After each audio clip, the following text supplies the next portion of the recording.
আমাদের মধ্যে এমন অনেকেই আছেন যারা মনে করেন আমরা এত বেশি পাপ করেছি যে আল্লাহ বোধহয় আর আমাদের ক্ষমা করবেন না। কিন্তু আজকের এই ঘটনা আপনার ভাবনার জগৎ বদলে দিবে। এটি বনি ইসরায়েল যুগের এক যুবকের সত্য ঘটনা। যুবকটি টানা 40 বছর ধরে নাফরমানি করেছে, এমন কোনো পাপ নেই যে সে করেননি। একবার সেই এলাকায় ভয়াবহ অনাবৃষ্টি দেখা দিল।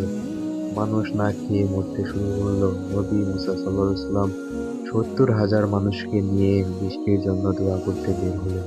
দীর্ঘ সময় দোয়া করার পরেও বৃষ্টি হলো না। মুসা নবী সাল্লাল্লাহু আলাইহি সাল্লাম আল্লাহর কাছে কারণ জানতে চাইলেন। আল্লাহ রহি পাঠালেন, হে মুসা, তোমাদের মাঝে এমন এক ব্যক্তি আছে যে 40 বছর ধরে আমার অবাধ্য। তার উপস্থিতির কারণে বৃষ্টি হচ্ছে না। তাকে বের করে দাও, তবেই বৃষ্টি হবে। মুসা নবী সাল্লাল্লাহু আলাইহি সাল্লাম ঘোষণা দিলেন, কে সেই পাপিষ্ঠ ব্যক্তি?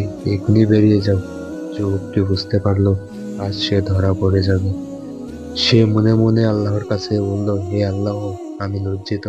আজ যদি তুমি আমাকে সবার সামনে অপমান করো, আমি মুখ দেখাতে পারবো না।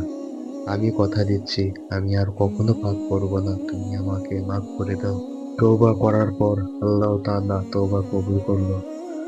অতঃপর মুসা নবী সাল্লাল্লাহু আলাইহি ওয়াসাল্লাম অবাক হয়ে বললেন, ইয়া আল্লাহ, কেউ তো বের হলো না, তবে বৃষ্টি কেন হলো? আল্লাহ উত্তর দিলেন, হে মুসা, যে ব্যক্তির কারণে বৃষ্টি বন্ধ ছিল, আজ তার তওবার কারণে আমি বৃষ্টি দিলাম। সুবহানাল্লাহ।